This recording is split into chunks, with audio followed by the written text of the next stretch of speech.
محمد وعلى سيدنا علي وسيدنا الحمدللہ رب العالمین والصلاة والسلام علی سید الانبیاء والمرسلین اللہم صلی علی سیدنا و مولانا محمد وعلی آلہ واصحابہ وبارک وسلم وصلی علیہ۔ دنیا کے تمام دیکھنے والوں کو، تمام چاہنے والوں کو، تمام پیار کرنے والوں کو، اور جہاں جہاں تک اس وقت میری آواز کو سنا اور مجھے دیکھا جا رہا ہے، جنید اقبال کی جانب سے انتہائی محبت کے ساتھ السلام علیکم۔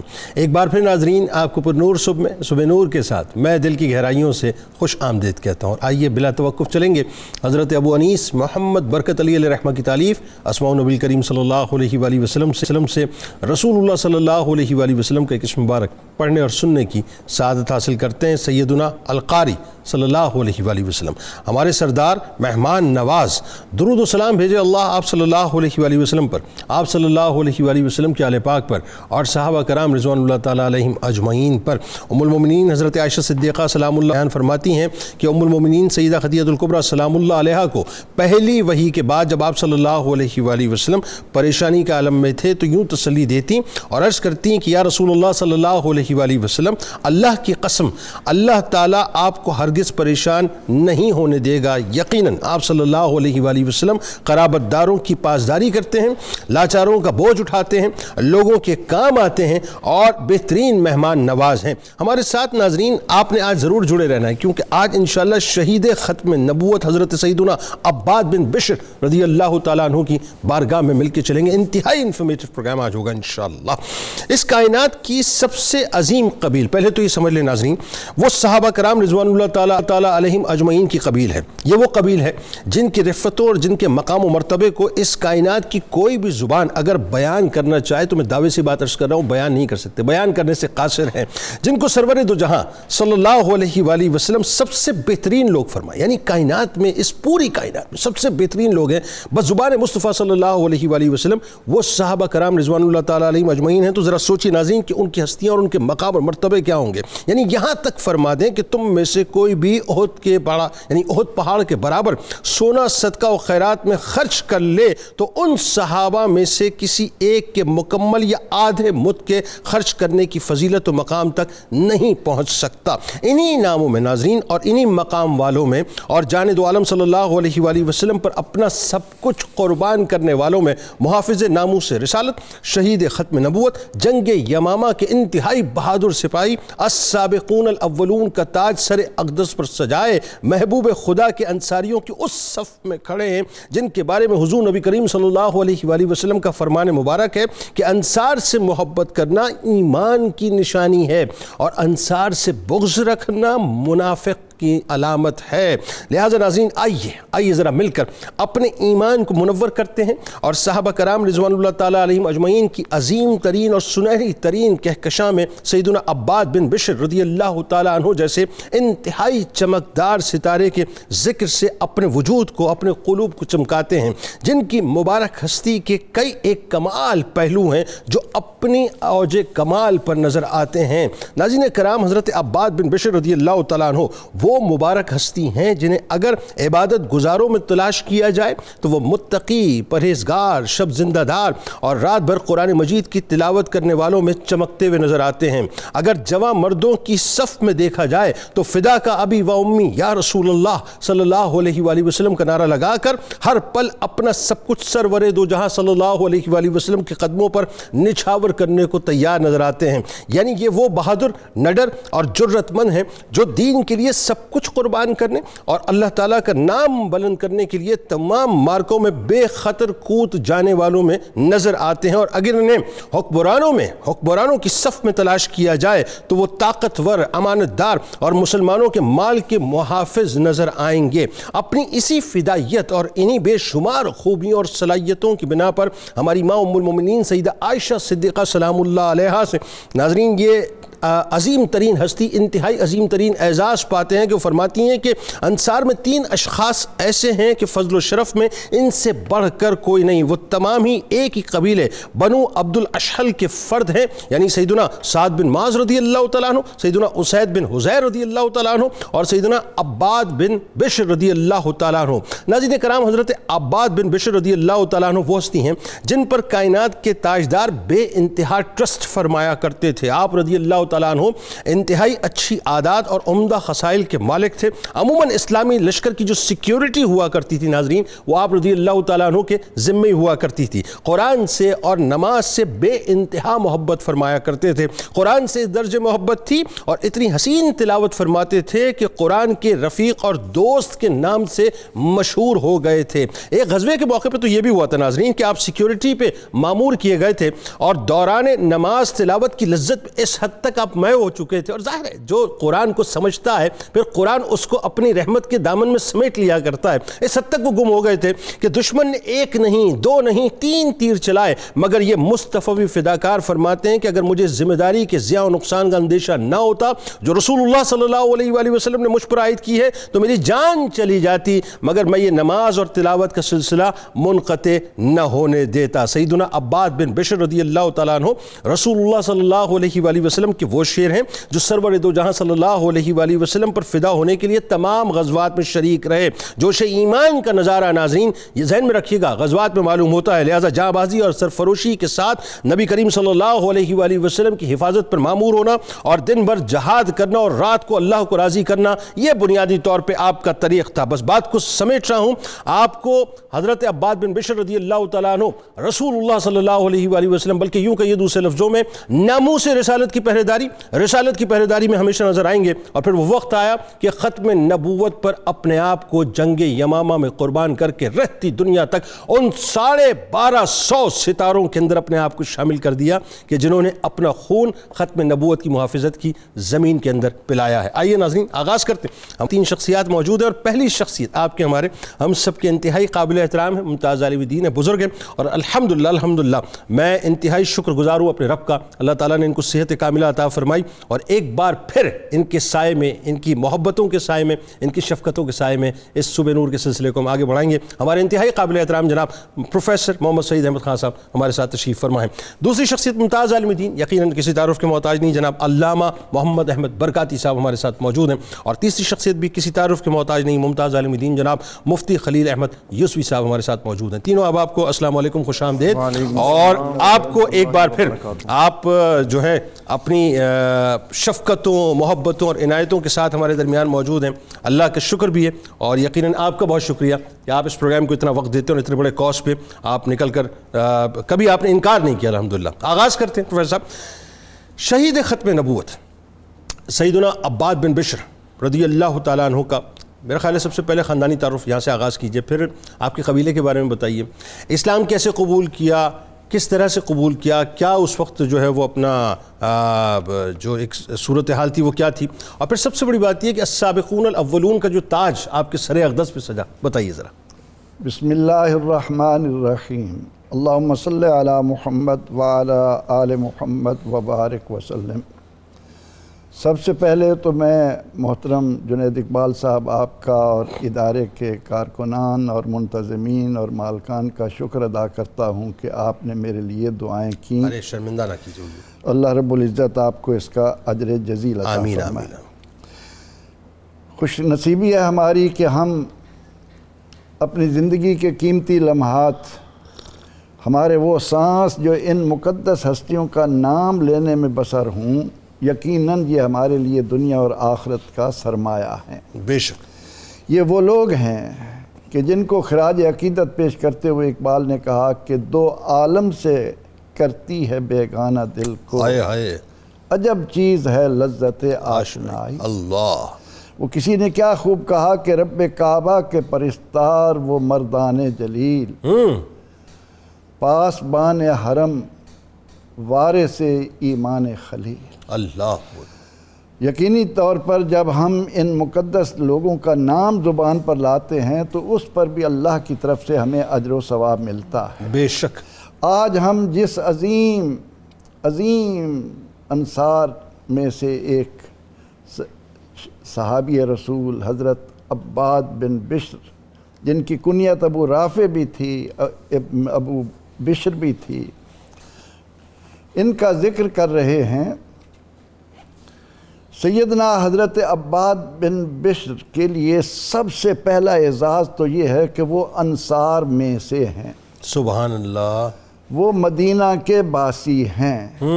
مدینہ منورہ کی بنیاد ہی عشق مصطفیٰ صلی اللہ علیہ وسلم پر رکھی گئی۔ سبحان اللہ۔ یہود کے قبائل اسی لیے آ کر یہاں آباد ہوئے تھے کہ یہاں اللہ کے آخری نبی علیہ السلام نے آنا اللہ ہے۔ اکبر۔ پھر یہ کہ نبی اکرم رحمت عالم صلی اللہ علیہ وسلم ان انصار کو جو مرتبہ و مقام عطا کر رہے ہیں، اس کا اندازہ ہم اس امر سے لگائیں کہ آپ فرماتے ہیں کہ لولا الحجرہ لکنت من الانصار، اگر ہجرت والا معاملہ نہ ہوتا تو میں بھی انصار میں سے ہوتا۔ اپنی ایمان کی نشانی بھی بتلا دیا، ان سے محبت، ان سے محبت کرنا۔ پھر یہ کہ آپ صلی اللہ علیہ وسلم نے ایک مقام پر فرمایا کہ یا معاشر الانصار، اے معاشر انصار، اے گروہ انصار، انتم الشعار والناس الدثار، تم وہ لوگ ہو کہ تم اصل میں 17 ہو اور باقی لوگ جو ہیں وہ ابرا ہیں۔ اچھا یہ کیا، اس کی معنی بتائیے ذرا عام سننے والوں کے لیے۔ 17 یہ ہے کہ جس طرح آپ رضائی بناتے ہیں تو وہ کپڑا جس میں آپ روئی رکھتے ہیں، اچھا اچھا، ہاں ہاں ہاں، جو اصل ہوتا ہے، جو سنبھال رہا ہوتا ہے، آقا علیہ السلام نے انصار کو کتنی بلندیوں پر پہنچا دیا اللہ اکبر۔ کہ انہیں آپ نے اس طرح سے مثال کے ذریعے امت کو بتایا۔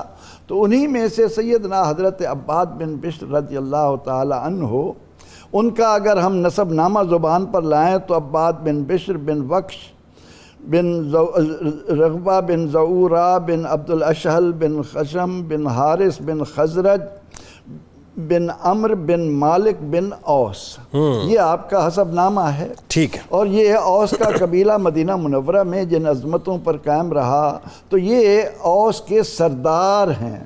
اوہو، سیر اعلام النبلاء والے نے لکھا کہ آپ اپنی قوم کے سردار تھے، ٹھیک، اور جب ایمان قبول کیا تو امامت بھی آپ کرواتے تھے۔ سبحان اللہ، حضرت عباد بن بشر رضی اللہ تعالی عنہ۔ سبحان اللہ۔ اور ان کے ایمان لانے کا واقعہ یہ ہے کہ نبی اکرم رحمت عالم صلی اللہ علیہ وسلم سے جب اہل مدینہ نے یہ درخواست کی کہ ہمارے پاس کوئی مبلغ بھیجیں، تو اس موقع پر نبی رحمت صلی اللہ علیہ وسلم کی نگاہ انتخاب مکہ کے ایک رئیس زادے، ایک ایسے صحابی رضی اللہ عنہ پر پڑی جنہوں نے ایمان کے لیے سب کچھ قربان کر دیا۔ اللہ، کہاں وہ روزانہ پوشاک بدلنے والے اور کہاں ٹاٹ کی حالت میں آ جانے ایلیٹ والے، کلاس سے تعلق تھا مصعب بن عمیر رضی اللہ تعالیٰ عنہ وہ کا۔ خلوص، وہ للہیت۔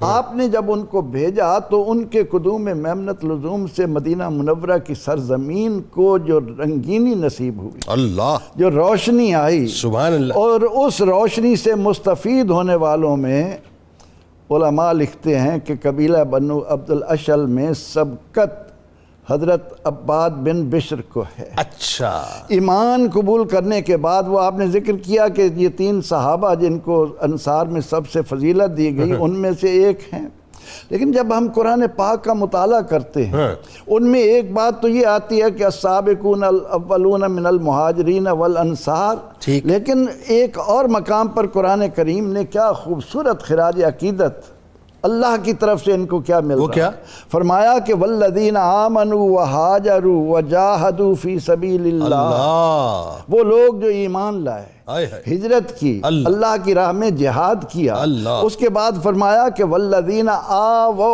ونصروا، اللہ، وہ لوگ جنہوں نے ان کو پناہ دی اور جو مددگار بنے، فرمایا اولئک ھم المؤمنون حقا، سبحان اللہ، یہ حق اور سچ والے مسلمان ہیں۔ سبحان اللہ۔ پھر یہ کہ لقد رضی اللہ عن المؤمنین اذ یبایعونک تحت الشجرہ، تو یہ بھی ان خوش نصیب افراد میں سے ہیں جنہیں پروردگار عالمین نے سچا پکا مومن بھی کہا، اولئک اعظم درجۃ عند اللہ بھی کہا، ان کے لیے مغفرت اور رزق کریم کی بشارتیں بھی عطا فرمائیں۔ سبحان اللہ، کیا خوبصورت تمیز ہے۔ اور مطلب آپ آئے تو وہی آپ کا جو خوبصورت انداز ہے اس کی حلاوت اور مٹھاس جو ہے شروع ہو گئی اس پروگرام میں ماشاء اللہ. علامہ صاحب ذرا یہ بتائیے کہ حضرت عباد بن بشر رضی اللہ تعالیٰ عنہ، ظاہر ہے کئی اوصاف و محاسن آپ کے، میں چاہتا ہوں ذرا اس پہ تھوڑا سا بات ہو کہ آپ کے اخلاق، آپ کے محاسن، خاص طور پہ آپ کی شخصیت کے حوالے سے، اور پھر ایک جو وصف آپ کے اندر تھا وہ شجاعت و بہادری کا تھا. اور شجاعت و بہادری کی وجہ سے آپ یہ دیکھیے کہ کسی غزوے میں آپ پیچھے نہیں رہے، بلکہ سرور دو جہاں صلی اللہ علیہ وآلہ وسلم پر اپنا سب کچھ لٹانے کو تیار رہتے تھے، اور پھر ذمہ داریاں بھی سرکار علیہ السلام جس انداز سے مطلب آپ کو عطا کرتے تھے. بتائیے ذرا. بسم اللہ الرحمن الرحیم. آج کا جو پروگرام ہے اس ہستی کے بارے میں ہے جن کو حضور صلی اللہ تعالیٰ علیہ وسلم نے خصوصی طور پر ہمیشہ اہم ترین مواقع جن کو ہم غزوات کہتے ہیں ان میں حضور نے ان کو اپنا قرب خاص عطا فرمایا. اور پھر ان کے حوالے سے یہ بات بھی ہے کہ جس طرح کے سعید روحوں کو اللہ تعالیٰ نے سعادت اسلام سے بہرہ مند کیا ہے، سبحان اللہ، ان کا خمیر ہی محبت مصطفیٰ پہ اٹھایا گیا اور ان کی طینت کے اندر یہ رکھ دیا گیا کہ آپ نے ہر حال میں اس چیز کا مصداق بن کے رہنا ہے کہ نہ مسجدوں میں نہ بیت اللہ کی دیواروں کے سائے میں نماز عشق ادا ہوتی ہے تلواروں کے سائے میں. کیا اچھی بات کر رہے ہیں آپ نے پریکٹیکلی اس چیز کا ہر غزوے کے اندر نہ صرف اہتمام کیا بلکہ لوگوں کو پریکٹیکل کر کے دکھایا. جب ہجرت ہوئی تو آپ نقباء میں سے تھے جن کو حضور صلی اللہ علیہ وسلم نے 12 نقباء مقرر فرمائے تھے اور مکہ مکرمہ میں رہتے ہوئے. اچھا، نقیب بنائے گئے تھے. تو ان میں سے ایک نقیب آپ تھے. اس کے بعد ہم دیکھتے ہیں جب ہجرت ہوئی تو اس وقت بھی انہوں نے اپنے دروازے کھول دیے. حضرت سیدنا ابو حذیفہ رضی اللہ عنہ اور حضرت سالم رضی اللہ عنہ اور کئی اور شخصیات کی آپ نے کئی مہینوں تک میزبانی فرمائی. وہ ان کے گھر میں اترے، ان کا قیام طعام سارا آپ نے اپنے ذمہ لیا. اس حوالے سے آپ کے اوصاف میں سے ایک بہترین مہمان نوازی کا وصف بھی جو ہے وہ سامنے آتا ہے. سبحان. اسی طرح حضور صلی اللہ علیہ وسلم نے جو ان کو جو قبیلہ اوس کی شاخ عبد الاشہل تھی اس کا سربراہ تھے چونکہ آپ، تو اسی لیے ان کی سربراہی کے ساتھ ساتھ اس قوم کے اسلام کی تربیت کے لیے بھی انہی کو ہی آپ نے مقرر فرمایا. سبحان اللہ. کیا آپ اسی لیے حضور سے خود سیکھتے اور قوم میں جا کے سکھاتے. اور وہ مشہور واقعہ بھی اسی وجہ سے ہے کہ حضور کی خدمت میں دین سیکھ رہے تھے اور رات کی تاریکی میں جو مسئلہ ہوا حضور نے ان کو نور عطا فرمایا. تو پھر ہم دیکھتے ہیں کہ جہاں تک ان کی شجاعت بہادری جو آپ کے تمام زندگی کے اوپر نمایاں نظر آتی ہے، ان میں ہم دیکھتے ہیں کہ سب سے پہلے آپ دیکھیے کہ غزوہ احد، اس کے اندر یہ معاملہ ہوا کہ سب صحابہ نے جو اپنی جوانمردی اور جرأت کا مظاہرہ کیا اس میں یہ بھی کسی سے پیچھے نہیں تھے.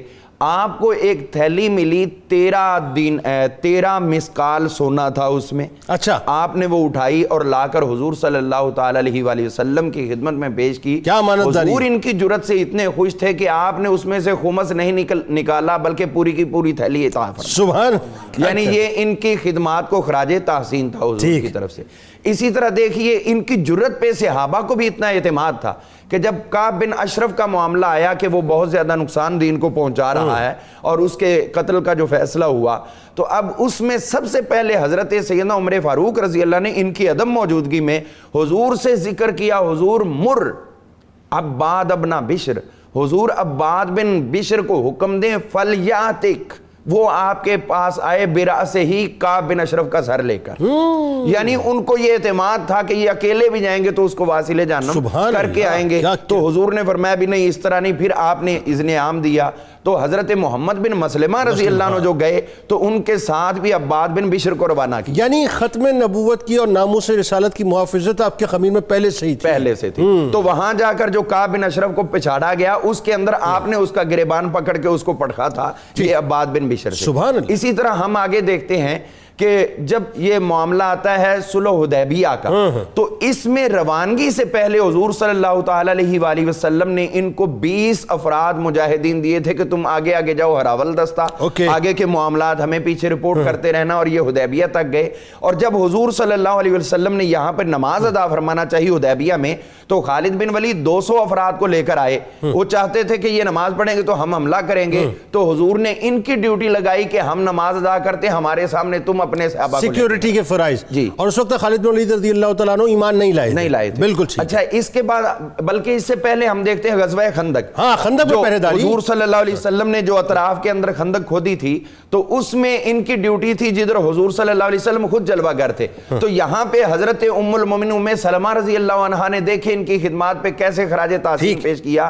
آپ کہتی ہیں یرحم اللہ عباد ابن بشر، اللہ تعالیٰ ہمیشہ عباد بن بشر پہ اپنی رحمتیں نازل فرمائے کہ انہوں نے ہمیشہ جو ہے حضور علیہ الصلوۃ والسلام کے قبہ کے ارد گرد حفاظت کی. لوگ اپنے معاملات کے اندر مصروف رہے اپنی ڈیوٹیوں پہ، لیکن انہوں نے در مصطفیٰ چھوڑنا گوارا. اور در مصطفیٰ پوری زندگی آپ کی جو اگر بیان کی جائے تو بہت زیادہ ہے. اور یہ یہاں تک کہ غزوہ تبوک کے اندر بھی حضور علیہ السلام نے اہم مواقع پہ ان کو اپنی پرسنل سیکیورٹی دی ہوئی تھی. وہاں پر بھی جب دومت الجندل کے حوالے سے جب وہ حضرت خالد بن ولید کو روانہ کیا گیا تو حضور کی سیکیورٹی پہ یہی مامور رہے اور یہ آپ کی زندگی کا ترہ امتیاز. سبحان اللہ. سلسلے کو یہیں سے جوڑ لیتے ہیں.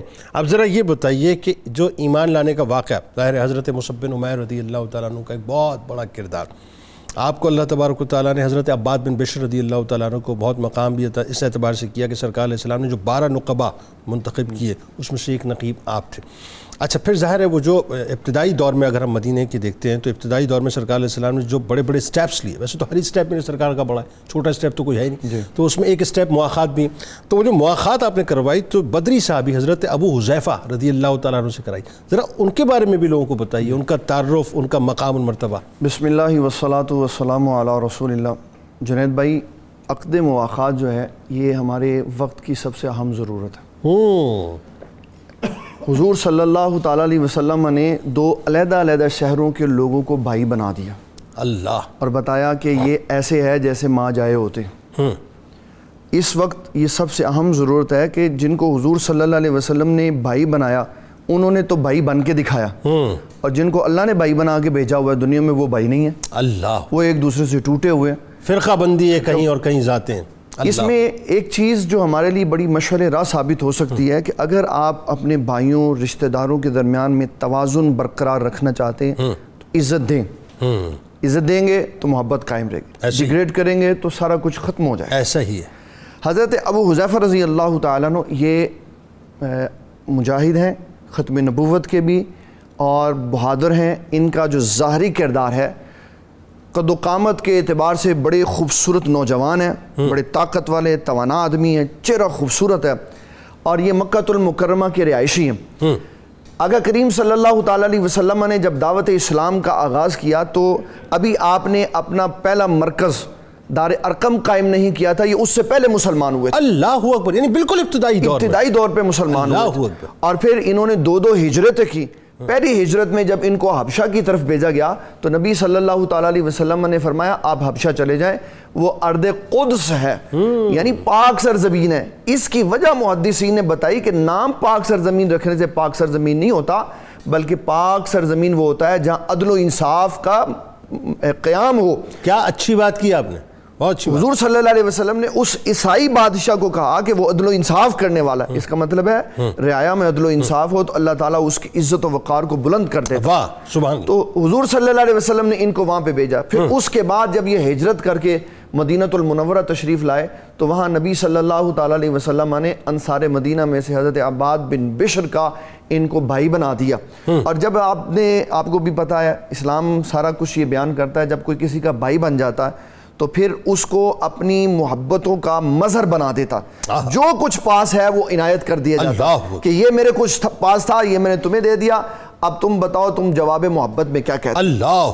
تو حضرت عباد بن بشر نے جب محبت کے دروازے کھولے تو ابو حذیفہ رضی اللہ تعالیٰ عنہ کے لیے جی کے لیے محبت کے دروازے کھولے تو آپ نے محبت سے جواب دیا اور پھر تا زندگی بھائی ہونے کو ثبوت دیا. اور جب مسجد نبوی شریف میں یہ اعلان ہوا کہ ہم نے بدر کے لیے جانا ہے تو یہ ساتھ تھے. اللہ. اور اسلام کا ترہ امتیاز دیکھیں کہ باپ کفر کے مقابلے میں کھڑا ہے اور بیٹا رسول اللہ صلی اللہ علیہ وسلم کے ساتھ. اللہ اکبر. حضرت ابو حذیفہ کے والد عتبہ جو ہیں وہ رسول اللہ صلی اللہ علیہ وسلم کے مد مقابل ہیں. اور پھر بدر کے میدان میں باپ بیٹے کا مقابلہ ہوا. اللہ. جب انہوں نے اپنے باپ کو قتل کر دیا تو ان کے چہرے پہ پریشانی کے اثرات تھے. نبی صلی اللہ علیہ وسلم نے بتایا وہ کفر کی وجہ سے جہنم میں چلا گیا. تو آپ پریشان تو نہیں؟ کہا حضور اپنے اندازے سے پریشان ہوں کہ میں یہ امید کر رہا تھا کہ شاید میرا باپ مسلمان ہو جائے. اللہ, اور بہت ڈومینیٹنگ آدمی تھا مکے کے اندر عتبہ جو ہے. جی اور لیکن اسلام کی جب اس نے سخت مخالفت کی نا تو بیٹے نے یہ بتایا کہ رشتہ داری باپ اور بیٹے کی وجہ سے نہیں ہے, اسلام کی وجہ سے. یعنی یہ ایکچولی یہ عملی تفسیر ہیں یہ ہستیاں. لا یؤمن احدکم حتی اکون احب الیہ من والدہ وولدہ والناس اجمعین. لا تجد قوم یؤمنون باللہ والیوم الآخر یوادون من حاد اللہ ورسولہ ولو کانوا آباءہم او ابناءہم اللہ کی تفسیر ہے. اللہ تعالیٰ ان کے دلوں میں اولئک کتب فی قلوبہم الایمان, ان کے دلوں میں ایمان کو نقش کر دیتا ہے, اور جبرائیل علیہ السلام سے کہتا ہے کہ اب آپ ان کے ممید و معاون ہیں, آپ نے ان لوگوں کی حفاظت کرنی. یعنی اگر ابو حذیفہ رضی اللہ تعالیٰ عنہ کی ہستی کو میں یہاں ایک لمحے روک کر ظاہر ہے پھر وہ جنگ یمامہ تک بچ جائے گی. میرا خیال ہے آپ بھی شہیدان جنگ یمامہ میں شامل ہیں. بالکل آپ بھی ہے نا اسی طرح سے. لیکن ایک جملہ یہاں پہ ذرا ادا کر دیجیے آپ کہ انہوں نے بنیادی طور پر رہتی دنیا تک یہ درس دے دیا کہ رسول کریم صلی اللہ علیہ وسلم سے بڑھ کے کسی قسم کا کوئی رشتہ نہیں ہے. بالکل ایسے, کوئی رشتہ نہیں, ایسے ہی بالکل ایسے ہی. باپ کو جب قتل کر دیا تو بات ختم ہو. اور حضرت ابو حذیفہ رضی اللہ تعالیٰ عنہ اپنے ظاہری معاملات کے اعتبار سے محافظ ختم نبوت بھی ہیں, محافظ اسلام بھی ہیں, اور دو ہجرتوں کی وجہ سے اسلام کے اس قبیل میں داخل ہیں جن کے بارے میں نبی صلی اللہ علیہ وسلم نے فرمایا یہ جو کچھ کر لیں بعد میں اللہ تعالیٰ نے ان کے لیے جنت واجب کر دی. اللہ اکبر. ناظرین کرام ہمارے ساتھ جڑے رہیے. بہت کمال جملہ مفتی صاحب نے فرمایا کہ پاک سرزمین کہہ دینے سے پاک سرزمین نہیں ہو جایا کرتی جب تک کہ اس سرزمین کے اوپر عدل و انصاف کا نظام نہ ہو. یہ ایک ایسی الارمنگ سچویشن ہے ناظرین اس وقت کہ جس کو سمجھنا بہت ضروری ہے کہ ہم دعوے تو بہت کرتے ہیں صاحب, بہت کرتے ہیں کہ صاحب پاکستان. اور میں عموماً جب میں ظاہر ہے اس موقع پہ جب 14 اگست کا موقع آتا ہے تو اس کو انٹرپریٹ کرتا ہوں. یہ بنیادی طور پہ پاک استان یعنی پاک اور استان رہنے کی جگہ, یہ فارسی کا لفظ, اس کو جب آپ ملاتے ہیں تو بنتا ہے مدینہ طیبہ. اور بنیادی طور پہ ناظرین مجھے افسوس اس بات کا ہوتا ہے کہ ہم نے اس پاک استان کے ساتھ کیا کر دیا ہے. اللہ تبارک و تعالیٰ میں عقل سلیم عطا فرمائے. درود پاک کا وقفہ ہے, درود پاک سرکار کی بارگاہ میں پیش کرتے ہیں. لوٹ کے انشاءاللہ حضرت عباد بن بشر رضی اللہ تعالیٰ عنہ کو جو قرآن پاک سے محبت تھی صاحب, آج تو ہم نے طاقوں میں اٹھا کے رکھ دیا ہے, آپ کو بتلائیں گے کیسی محبت تھی. فاطمہ وسیہ وبارک وسلم حسین وعلی آلہ وصحبہ وبارک. ایک بار پھر ناظرین میں آپ کو خوش آمدید کہتا ہوں. شہید ختم نبوت حضرت عباد بن بشر رضی اللہ تعالیٰ عنہ کی بارگاہ میں ہدیہ عقیدت پیش کر رہے ہیں. رسول اللہ صلی اللہ علیہ وآلہ وسلم کی پوری حیات طیبہ ناظرین مجھے یہ جملہ کہنے دیں کہ قدرت کا ایک پلانڈ روڈ میپ ہے, اس میں کوئی دوسری رائے نہیں ہے. یعنی سرکار مدینہ صلی اللہ علیہ وآلہ وسلم کا تعلق کن سے ہوگا قدرت نے طے کر رکھا ہے. سرکار علیہ السلام کا کن سے تعلق نہیں ہوگا قدرت نے طے کر رکھا ہے. سرکار مدینہ صلی اللہ علیہ وآلہ وسلم پر کس پر نظر عنایت اپنی فرمائیں گے قدرت نے طے کر کے رکھا ہے. سرکار علیہ السلام کے کون دشمن ہوں گے یہ بھی ایک فیصلہ ہو چکا ہے. سرکار علیہ السلام کے کون رفیق ہوں گے یہ بھی ایک فیصلہ ہو چکا ہے. ایون میں جملہ ادا کر دیتا ہوں کہ ستون حنانہ بھی قدرت کا فیصلہ ہے کہ اس کو شرف ملنا تھا کہ سرکار علیہ السلام نے اپنی کمر مبارک کا فیضان جو ہے اس کو عطا کرنا تھا. یعنی آپ سرکار جب وہاں پہ استراحت فرماتے تھے یا ٹیک لگا کر آپ خطبہ فرماتے تھے تو یہ بھی قدرت کا فیصلہ ہے. ناظرین اب ذرا سوچئے حضرت عباد بن بشر رضی اللہ تعالیٰ عنہ کو اللہ تبارک و تعالیٰ نے کیا پروٹوکول عطا کیا کہ جو پوری کائنات کے لیے, ظاہر ہے مطلب ان سے بڑی ہستی تو کوئی ہے نہیں, پوری کائنات جن کے پروٹوکول میں لگی ہوئی ہے ان کی سیکیورٹی کے فرائض اس دنیا میں جن ہستیوں نے ادا کیے ان میں ایک حضرت عباد بن بشر رضی اللہ تعالیٰ عنہ ہیں. مطلب مجھے یہ کہنے دیجئے بلا تمثیل کہ آج کسی منسٹر کا کوئی سیکیورٹی گارڈ اگر بن جاتا ہے تو بڑی تمکنت سے کہتا ہے کہ میں فلاں وزیر کا سیکیورٹی گارڈ ہوں, کیونکہ وہ اس سے زیادہ جو اپنے آپ کو وزیر سمجھ رہا ہوتا ہے. سوچئے جن کے لیے کائنات بنائی ہے ان کی سیکیورٹی کے لیے اللہ نے جن کو منتخب کیا ہو وہ حضرت عباد بن بشر رضی اللہ تعالیٰ عنہ ہیں. ان کا مقام ان کا مرتبہ کیا ہے ہم زیوم ہی نہیں کر سکتے, کیونکہ یہ ڈیوائن فیصلہ ہے ناظرین جس کے ساتھ یہ سارا کام ہوتا رہا ہے. پروفیسر صاحب ذرا یہ بتائیے, تلاوت کلام پاک سے آپ کو بڑا شغف تھا, آپ قرآن سے بڑا پیار فرماتے تھے, بہت حسین لہن اللہ نے آپ کو عطا کیا تھا. بلکہ مجھے یاد آ رہا ہے, آپ ذرا وہ واقعہ بتائیے لوگوں کو جب سرکار مدینہ صلی اللہ علیہ وسلم حضرت عائشہ صدیقہ سلام اللہ علیہ تہجد کے وقت عبادت فرما رہے ہیں تو ایک بہت ہی میٹھی سی تلاوت کی آواز آ رہی ہے, وہ کیا واقعہ تھا ذرا بتائیے. اسی طرح ایک موقع پر سرکار مدینہ صلی اللہ علیہ وآلہ وسلم کی خدمت میں جیسا وہ اشارہ فرمایا تھا علامہ صاحب نے, آپ تشریف فرما تھے اور ظاہر ہے دین جس طرح سے لیتے تھے اسی طرح سے ڈیلیور کرتے تھے. تو سرکار علیہ السلام نے آپ کو ایک چھڑی یوں کہی ہے، میں تو یوں کہوں گا کہ نور آپ کو، جیسا آپ نے جملہ بہت خوبصورت عطا فرمایا کہ نور عطا کیا تھا، تو وہ کیا معجزہ تھا ذرا بتائیے، اس کا کیا ظہور ہوا تھا؟ سیدنا حضرت عباد بن بشر رضی اللہ تعالی عنہ اس حیثیت سے بھی ہمارے سامنے آتے ہیں. ویسے تو ہم نے بڑی تفصیل سے سنا کہ شجاعت کیسی تھی، سخاوت کیسی تھی، تمام اوصاف تھے، لیکن آپ کا ایک خاص شرف جو قیامت تک آنے والے مسلمانوں کو قرآن سے رغبت دلائے گا، قرآن سے ان کے تعلق کو مضبوط کرے گا، وہ یہ ہے کہ حضرت عباد بن بشر رضی اللہ عنہ نے جب حضرت مصعب بن عمیر کو، جو رسول اللہ صلی اللہ علیہ وسلم سے شکل میں بھی مشابہت رکھتے تھے اور قرآن بھی اتنا خوبصورت پڑھتے تھے، اس نے آپ کو اتنا متاثر کیا کہ سیدنا حضرت عباد بن بشر رضی اللہ عنہ قرآن کے قاری کیا بنے کہ آپ کی علامت ہی یہ تھی. اور جیسا کہ ہم حدیث پاک میں دیکھتے ہیں کہ اگر کوئی مسلمان اپنے گھر میں ایک ایسی جگہ کا انتخاب کرتا ہے جہاں وہ بیٹھ کر بلا ناغہ قرآن پاک کی تلاوت کرے، تو اللہ تعالیٰ فرشتوں کو حکم دیتا ہے کہ یہاں نور کا منبر قائم کر دو. سبحان اللہ. اور زمین سے لے کر آسمان تک فرشتے اس کی تلاوت کے وقت وہاں موجود ہوتے ہیں، اس کو رحمت میں گھیرے رہتے ہیں. سبحان اللہ. لیکن سیدنا حضرت عباد بن بشر رضی اللہ تعالیٰ عنہ کا وصف یہ ہے کہ آپ نے قرآن سے اتنا شغف پیدا کیا کہ آپ کی ذات کے بارے میں صحابہ رضی اللہ عنہم فرماتے ہیں کہ ہم یہ سمجھتے تھے کہ ان کے ساتھ اللہ کی طرف سے ایک نور ہے. سبحان اللہ. اور وہ اسے محسوس کیے جانے والا مادی نور قرار دیتے تھے. اچھا، مادی نور قرار دیتے. مادی نور قرار دیتے. سبحان اللہ. اور لکھتے ہیں علماء کہ تمام صحابہ کی متفقہ رائے تھی کہ حضرت عباد جب اندھیرے میں چلتے ہیں تو ان سے روشنی کی ایسی کرنیں پھوٹتی ہیں جو راستوں کو روشن کرتی چلی جاتی ہیں. اللہ اللہ اللہ اللہ. اور یہ سب قرآن کا فیضان. قرآن کا فیضان. سبحان. اسی وجہ سے آپ کو قرآن کا دوست، قرآن کا رفیق اور قرآن کا صدیق آپ کو کہا گیا. سبحان اللہ. کیا کہنے. رسول اللہ صلی اللہ علیہ وسلم نے جب آپ کو بنو سلیم اور مزنیہ وغیرہ کی طرف عامل بنا کر بھیجا تو آپ دن کو تو صدقات جمع کرتے، زکوٰۃ اکٹھی کرتے، لیکن رات کو وہاں ان لوگوں کو قرآن پڑھاتے اور پوری رات قرآن پاک کی تلاوت کرتے ہوئے گزارتے. اللہ اکبر. اور مدینہ منورہ میں بھی رہتے ہوئے آپ کا شوق یہ تھا کہ جب بھی وقت ملتا مسجد نبوی میں پہنچ جاتے اور پھر قرآن کی لذت میں اپنے آپ کو ایسا گم کرتے، اس طرح سے قرآن پاک کی تلاوت کرتے. تو ایک مرتبہ تہجد کے وقت جب یہ مسجد نبوی میں قرآن پاک کی تلاوت کر رہے ہیں تو وہ آواز حجرہ نبی میں بھی آ رہی ہے. حضور علیہ السلام تہجد کے لیے بیدار ہیں.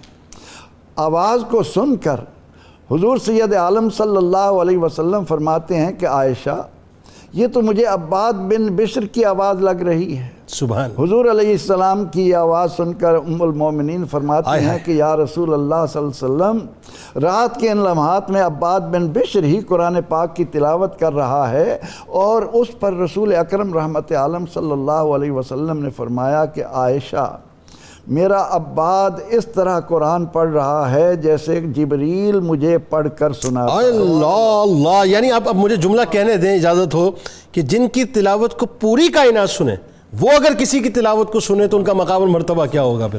اللہ اکبر. پھر اسی اثناء میں وہ وقت آتا ہے کہ ایک دن سیدنا اسید بن حضیر اور سیدنا حضرت عباد بن بشر رات کو دیر تک رسول اکرم رحمت عالم صلی اللہ علیہ وسلم کی خدمت میں رہتے ہیں. سبحان اللہ. یہ بھی ایک خوش نصیبی تھی کہ جتنا وقت رسول اللہ صلی اللہ علیہ وسلم کی بارگاہ میں گزارا بے شک بے شک. اور جب رات کا زیادہ وقت ہو گیا تو حضور سید عالم صلی اللہ علیہ وسلم نے حضرت عباد بن بشر کی قرآن سے محبت کو قیامت تک آنے والی امت کو متوجہ کرنے کی خاطر انہیں ایک چھڑی عطا فرمائی. اب وہ چھڑی جو ہی حضور علیہ السلام کے ہاتھ سے عباد بن بشر کے پاس پہنچی تو وہ نور کا مینارہ بن گیا. اللہ اکبر اللہ اکبر. ایک ہائی لائٹ بہترین قسم کی کہ راستہ روشن ہوتا چلا جاتا. اور وہ دونوں رات کے اندھیرے میں مدینہ پاک کی گلیوں سے گزرتے ہوئے اپنی منزل کی جانب جا رہے ہیں.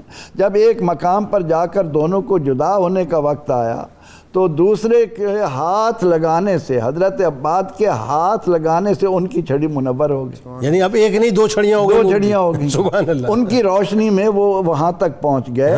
تو سیدنا حضرت عباد یعنی نور نے ایسے بھی راستہ دکھایا ویسے بھی راستہ دکھایا۔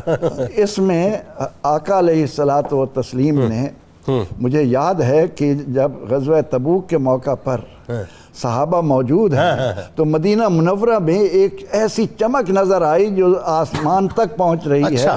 تو حضور سید عالم صلی اللہ علیہ وسلم کی خدمت میں عرض کی گئی کہ یا رسول اللہ صلی اللہ علیہ وسلم، ایسی چمک ہم نے آج تک نہیں دیکھی۔ سبحان اللہ۔ فرمایا کہ آج میرا وہ صحابی فوت ہوا ہے جو سورہ اخلاص سے محبت کرتا تھا۔ اللہ اکبر۔ سورت اخلاص سے محبت کی بنا پر آج اس کے جنازے میں آسمان سے اتنے فرشتے آئے ہیں کہ زمین سے آسمان تک یہ نور کی شعاعت نظر آ رہی ہیں۔ تو سیدنا حضرت عباد بن بشر رضی اللہ عنہ نے اپنے عمل سے ہمیں اس بات کی طرف بھی متوجہ کیا کہ قرآن کے ساتھ تمہارا تعلق کیسا ہے۔ اصل بات یہ تاکوں میں سجانے والی کتاب نہیں ہے، یہ کھول کر پڑھنے والی اور سمجھنے والی کتاب، بلکہ عمل کرنے والی کتاب ہے۔ اب ایک بات ذرا یہ بتائیے کہ ایک موقع ہے اور وہ موقع ہے غزوہ ذات الرقاع کا۔ اچھا، میں چاہتا ہوں ایک تو یہ کہ اس کی تفصیل بتائیے، پھر وہی بات آ گئی کہ ایک تو سرکار مدینہ صلی اللہ علیہ وآلہ وسلم کی سیکیورٹی، لیکن ایک اس سے بڑھ کے شرف یہ ہے کہ آپ کو اور حضرت عمار بن یاسر رضی اللہ تعالیٰ عنہ کو، دو صحابہ جو ہیں وہ باقاعدہ منتخب کیے گئے کہ تمام جو لشکر ہے ان کی سیکیورٹی پہ آپ کو مامور کیا گیا۔ وہ جو پہرے داری کا جذبہ تھا اس کے اندر آپ ذرا تفصیل بتائیے اس واقعے کی، اگر میں غلط نہیں ہوں، کہ پہرا دیتے ہوئے آپ نے ظاہر ایک موقع آیا کہ نماز ادا کی، تلاوت میں آپ میں ہو گئے اور 3 تیر آپ کو لگے تھے، وہ کیا ہوا تھا ذرا یہ بتائیے۔ جی، یہ آپ کا ہر موقع پر حضور صلی اللہ علیہ وسلم کی پرسنل سیکیورٹی پہ مامور ہونا، یہ حضور صلی اللہ علیہ وسلم کے ساتھ ان کی لامحدود وفاداری کا بہت بڑا ثبوت ہے۔ اس میں کوئی دوسری رائے نہیں۔ آپ دیکھیے غزوہ حمراء الاسد کے اندر بھی حضور صلی اللہ علیہ وسلم نے ان کو اپنی پرسنل سیکیورٹی پہ مامور فرمایا۔ بالکل صحیح۔ کئی غزوات کے اندر یہ حضور صلی اللہ علیہ وسلم کے قربے خاص میں رہے، بلکہ غزوہ خیبر کی ابتدا میں حضور نے ان کو آگے بھیجا اور وہاں جا کر، یعنی ابھی یہ پیچھے تھے تو معلومات لینی تھی، تو یہ ان خیبر والوں کا ایک جاسوس پکڑ کر لے آئے تھے اور اس سے پھر پورے معاملات انہوں نے پوچھے، پھر آگے سفر شروع کیا۔ یہ یعنی ہر معاملے میں ہمیں پیش نظر آتا ہے۔ بالکل ٹھیک ہے۔ تو ذات الرقاع یہ ایک مقام ہے مدینہ منورہ سے جدید دور کے مطابق کم و بیش 110 کلومیٹر کے فاصلے پر ہے، تو یہ نجد کی طرف ہے۔ ٹھیک ہے۔ تو اس وقت حضور صلی اللہ علیہ وسلم کی خدمت میں کسی نے رپورٹ پیش کی کہ وہاں پر لوگ آپ کے خلاف حملہ کی منصوبہ بندی کر رہے ہیں۔ ٹھیک ہے۔ تو حضور صلی اللہ علیہ وسلم کی چونکہ اس وقت حکومت کی حدود وہاں تک پہنچ چکی تھی، تو آپ نے اپنے بارڈر پر جا کر جو ہے ان کو فیس کرنا مناسب سمجھا۔ ٹھیک ہے۔ تو 400 کے قریب کم و بیش آپ نے اصحاب کو ساتھ لیا اور وہاں پر گئے، اور وہاں پر ان کے ساتھ جو آمنا سامنا انہوں نے پہاڑوں میں جا کے مورچے بنا لیے، لیکن اتر کر نہ آئے۔ مسلمانوں نے کافی انتظار کیا لیکن نہ آئے، کوئی چھوٹی موٹی 1-2 جھڑپیں ہوئیں، اس کے بعد واپسی کا فیصلہ ہوا۔ تو جب واپس آنے لگے تو رات کو ایک مقام پر قیام کیا، ایک پہاڑ کی اوٹ میں، چونکہ خطرہ تھا کہ بھی ادھر بھی کہیں ان کے مورچے نہ بنے ہوں، تو رات کو مسلمانوں کی تھکاوٹ اور جو اس علاقہ سے ناواقفیت کی بنا پر کہیں ایسا نہ ہو کہ چھپ کے رات کو حملہ کر دیں، لہٰذا سیکیورٹی پہ ایسے لوگ مامور کرنے چاہیے جو اس فن کے بخوبی ماہر ہوں اور وہ ہر معاملے کو فیس کرنے کا بھی ہنر جانتے ہیں۔ درست۔ تو اس کے لیے نگاہ مصطفیٰ صلی اللہ علیہ وسلم پڑی ان دونوں پر، جن کے درمیان آپ نے مواخات قائم فرمائی تھی، حضرت سیدنا عمار بن یاسر رضی اللہ عنہ اور حضرت عباد بن بشر۔ دونوں کے جو صوتی مناسبت ہے وہ بھی نظر آتی ہے، یہ عباد ہیں وہ عمار ہیں، تو یہ بھی چیز ہمیں نظر آتی ہے۔ تو اب یہاں پر یہ ہوا کہ حضور صلی اللہ علیہ وسلم کے حکم پر یہ رات کو حفاظت پر مامور ہو گئے اور مسلمان سارے آرام کے ساتھ سکون کے ساتھ محو استراحت ہو گئے۔ اب یہاں پر یہ ہوا کہ انہوں نے حضرت عمار بن یاسر رضی اللہ عنہ سے کہا کہ ہم دونوں بھائی ہیں، اگر دونوں جاگتے رہے تھکے تو دونوں ہی ہوئے ہیں، کہیں ایسا نہ ہو کہ ہم رات کے کسی پہر جا کر دونوں ہی نیند کی وجہ سے نڈھال ہو کر سو جائیں تو حکم مصطفیٰ صلی اللہ علیہ وسلم کی کہیں کوئی سرے منہ انحرافیت کی کیفیت نہ بن جائے۔ لہٰذا مناسب یہ ہے کہ سیکیورٹی ہم نے کرنی اور فجر کی نماز تک کرنی، آدھی رات تک میں ذمہ داری دیتا ہوں سر انجام اور آدھی رات تک آپ کو یہ معاملہ ون بائی ون ہم شفٹ کر دیں۔ تو انہوں نے کہا ٹھیک ہے، تو آپ فرمانے لگے بتائیے پہلا پہر آپ کا ہوگا یا میرا ہوگا؟ انہوں نے کہا جی آپ کر لیں، میں پچھلے پہر میں جو سیکیورٹی دوں گا۔ حضرت عمار بن یاسر نے کہا۔ تو حضرت عباد رضی اللہ عنہ وہاں پر کھڑے ہو گئے، پہرا دیتے رہے۔ تو پھر وہی لطف جو ابھی ذکر ہو رہا تھا تلاوت قرآن کا، تو دو چیزوں کے آپ متمنی رہتے تھے، ایک تلاوت قرآن اور دوسرا نوافل. اب نفل ہو تو اس کے اندر تلاوت قرآن پاک ہو جائے تو نور علی نور ہو جائے.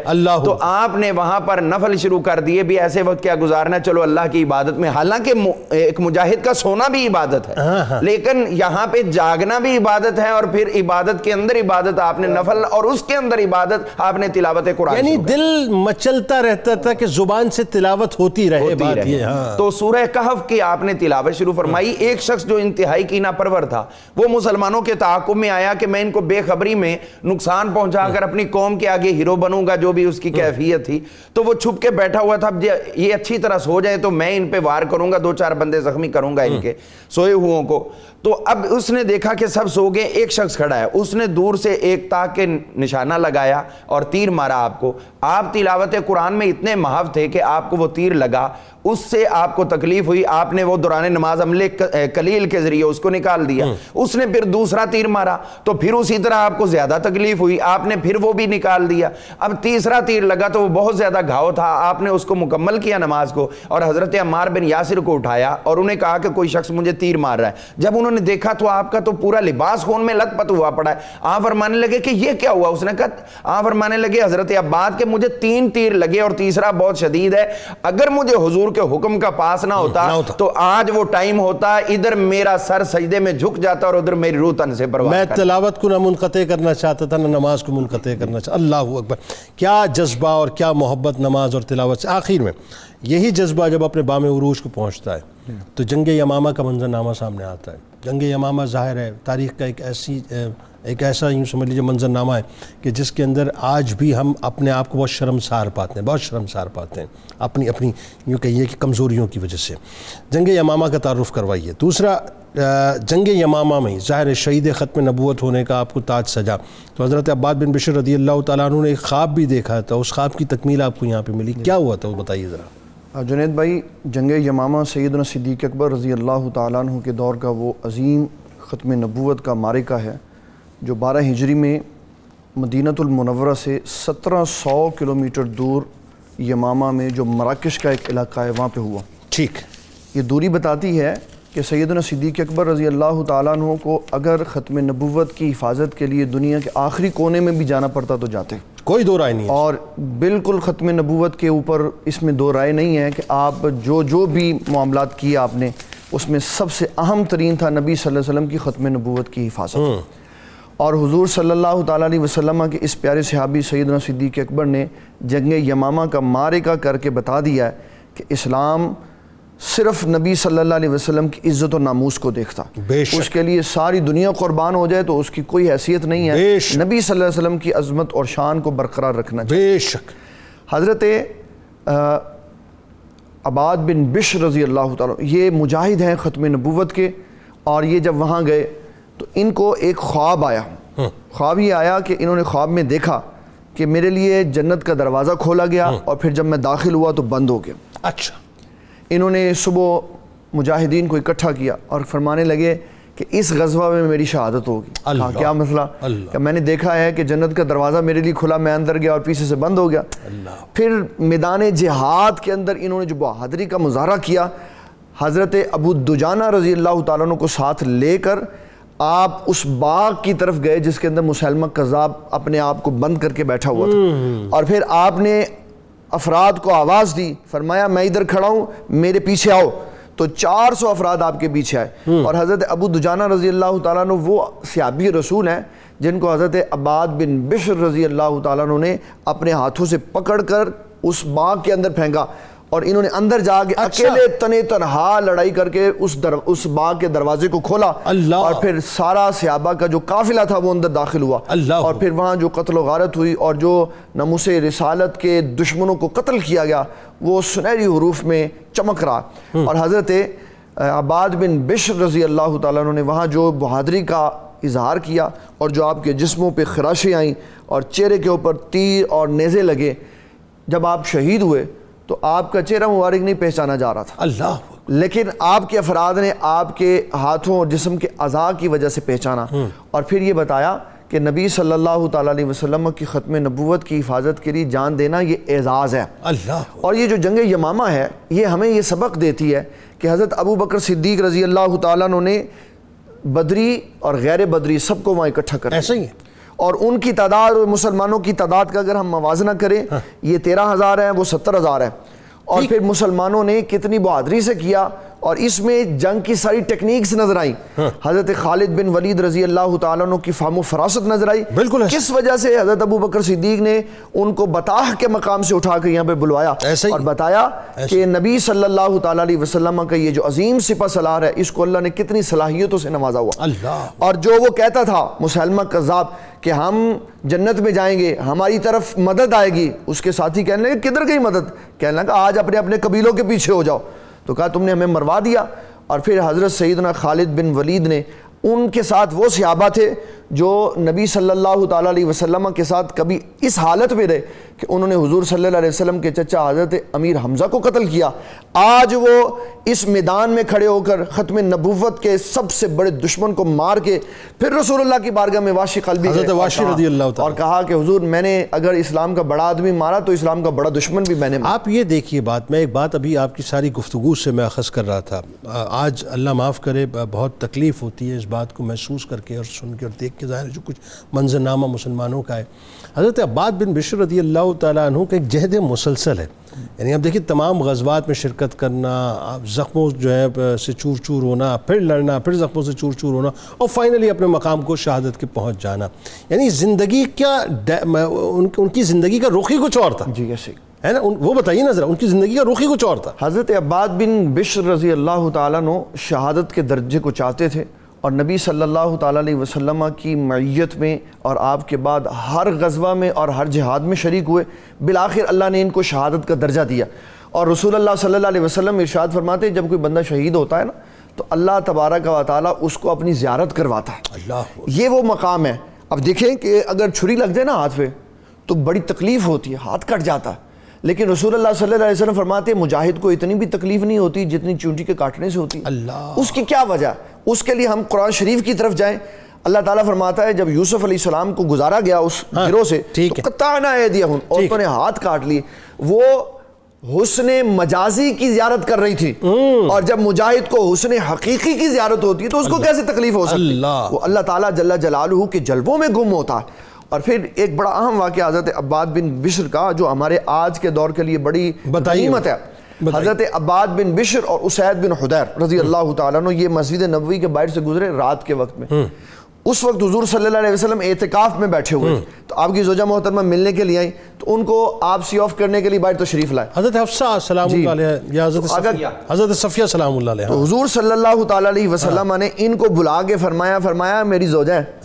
عرض کی حضور ہم نے تو کچھ نہیں کہا. فرمایا میں نے اس لیے بتایا کہ اگر دل میں ایک خدشہ بھی گزرتا تو ایمان ضائع ہو جاتا. اور سرکار علیہ السلام نے دیکھیں کتنی, یعنی یہ سائیکولوجیکلی کیسی بات سمجھا دیا جاتی دنیا تک کہ ہمیں ایسے پریکاشنز کر لینے چاہیے. یہ میں اسی لیے عرض کر رہا ہوں کہ جو وسوسہ ہے نا یہ انسان کو تباہ کر دیتا. اللہ. اسی لیے حضرت عمر بن خطاب رضی اللہ تعالیٰ عنہ یہ کہتے تھے کہ سڑکوں میں مرد اور خواتین آپس میں جوڑ کے نہ چلیں, اسے بدگمانی پیدا ہوتی ہے. اور اس کے لیے حضور صلی اللہ علیہ وسلم نے بتا دیا کہ بدگمانی کسی کے بارے میں بھی آ سکتی, شخصیت بڑی ہو یا چھوٹی, معیار تقوی ہے جو بدگمانی سے محفوظ ہے. ایک اور پہلو جو آخر میں حضرت عباد بن بشر رضی اللہ تعالیٰ عنہ کا میرا خیال ہے شاید تشنا رہ گیا, اس پہ بھی ہم بات کر لیتے ہیں کہ آپ کو عامل منتخب کیا کرتے تھے سرکار علیہ السلام صدقات کی وصولی کے لیے. یعنی آپ دیکھیے کہ ایک طرف تو جذبہ بہادری, یعنی جو جذبہ شہادت ہے, آپ کی بہادری, آپ کا نڈر پن, آپ کی شجاعت ہے, اور دوسری طرف ظاہر قرآن سے آپ کا تعلق ہے, نماز سے تعلق ہے, اور پھر ڈیڈ آنیسٹی جو آپ کی ہے کہ ایک پیسہ بھی جو ادھر ادھر ہوگا نہیں. یہ کتنا بڑا, یعنی یہ شخصیت کا آپ رچاؤ دیکھیے کیسا ہے. جنید بھائی اس میں سب سے اہم شے پتہ کیا, جب نبی صلی اللہ تعالیٰ علیہ وسلم کسی کو عامل مقرر کرتے تھے نا تو جس سے زکوٰۃ لینی ہوتی تھی اس کے حساب سے بندہ بیچتے تھے. اگر وہ متوسط طبقے کا ہے تو کسی کو بھی بیچ دیتے تھے. اگر وہ امیر کبیر آدمی ہے تو حضور صلی اللہ علیہ وسلم طاقت والے اور امیر آدمی کو بھیجتے تھے، سبحان اللہ، تاکہ اس کی مینٹیلٹی کے مطابق وہ یہ نہ سمجھے کہ یہ شاید اپنی ضرورت کے لیے آیا۔ اور حضور صلی اللہ علیہ وسلم سیدنا عمر بن خطاب جیسے جلیل قدر کو بندے کو بھی بھیجتے تھے، جاؤ آپ بھی زکوٰۃ لے کے آؤ۔ بالکل ٹھیک۔ تو حضرت عباد بن بشر کو جو بھیجا تو یہ امیر اور طاقت والے لوگوں کے پاس بھیجا کہ ایک طاقت والا بندہ اپنی حیثیت کے مطابق کیا۔ نہیں، وہ بڑی اچھی بات، بلکہ ابھی آپ آف دا ریکارڈ جو بات فرما رہے تھے، چونکہ جملہ آپ کا ہے تو آپ ہی کی توسط سے جانا چاہیے، وہ بات آپ نے بڑی صحیح کمال فرمائی۔ جب مصعب بن عمیر رضی اللہ تعالیٰ عنہ کو مدینہ سرکار علیہ السلام نے ڈیپیوٹ فرمایا تو آپ یہ دیکھیں، چونکہ آپ ایلیٹ کلاس سے تعلق رکھتے تھے تو سرکار علیہ السلام نے ایک وجہ یہ بھی تھی چننے کی تاکہ وہ جو کہیں خدا نہ خواستہ ہو ہی نہیں سکتا، صحابہ میں تو ممکن ہی نہیں ہے نا، مطلب خاکم مدین، یہ بات تو کرنا بھی مطلب فضول ہے، لیکن وہی بات ہے کہ سرکار علیہ السلام نے اس بات کا بھی اہتمام کیا کہ مال جو ہے وہ بھی کسی طور سے حائل نہ ہو راستے کے اندر، تو آپ نے اس شخصیت کو منتخب کیا جو اس وقت کی سپر ایلیٹ کلاس سے تعلق رکھتے تھے۔ بہت شکریہ، آپ تشریف لائے اور بہت خوبصورت گفتگو رہی۔ کتاب الشفا کی جانب چلتے ہیں۔ سورہ یوسف کی فضیلت، فرمان نبوی صلی اللہ علیہ وآلہ وسلم ہے کہ اپنے گھر والوں، ماتحتوں اور خادموں کو سورہ یوسف سکھاؤ، کیونکہ جو شخص اس سورت کو پڑھنے کا معمول بنائے گا تو اللہ تبارک و تعالیٰ اس کے موت کے مراحل کو آسان فرمائے گا اور ہر مصیبت و پریشانی دور ہو جائے گی۔ حضرت صدیق اکبر رضی اللہ تعالیٰ عنہ کا کمال قول مبارک ہے کہ اے مسلمانوں، اللہ سے ڈرو اور اچھی طرح یقین کر لو کہ وہ وقت قریب ہے جب ہر پوشیدہ بات ظاہر ہو جائے گی اور لوگوں کو معلوم ہو جائے گا کہ ہر چیز میں تمہارا کتنا حصہ ہے۔ روزنامہ 92 نیوز میں آج مضمون پڑھیے گا صحابی رسول حضرت عباد بن بشر رضی اللہ تعالیٰ عنہ کے حوالے سے۔ ٹویٹر پہ میں ضرور فالو کیجیے گا، فیس بک پیج کو لائک کیجیے گا، یوٹیوب چینل کو سبسکرائب کیجیے گا، بیل آئیکن کو ضرور کلک کیجیے گا۔ آپ وہاں موجود ہیں، ہم یہاں موجود ہیں، مل کے نعرہ لگائیں گے، لیکن اس سے پہلے ذرا مل کے روح سے تجدید عہد وفا کرتے ہیں۔ لا یؤمن احدکم حتی اکون احب الیہ من والدہ وولدہ والناس اجمعین۔ اللہ تعالیٰ آپ کا، ہمارا، ہم سب کا، پاکستان کا اور امت مسلمہ کا حامی و ناصر ہو، آمین۔ پاکستان کا مطلب کیا؟ لا الہ الا اللہ محمد رسول اللہ صلی اللہ علیہ وسلم۔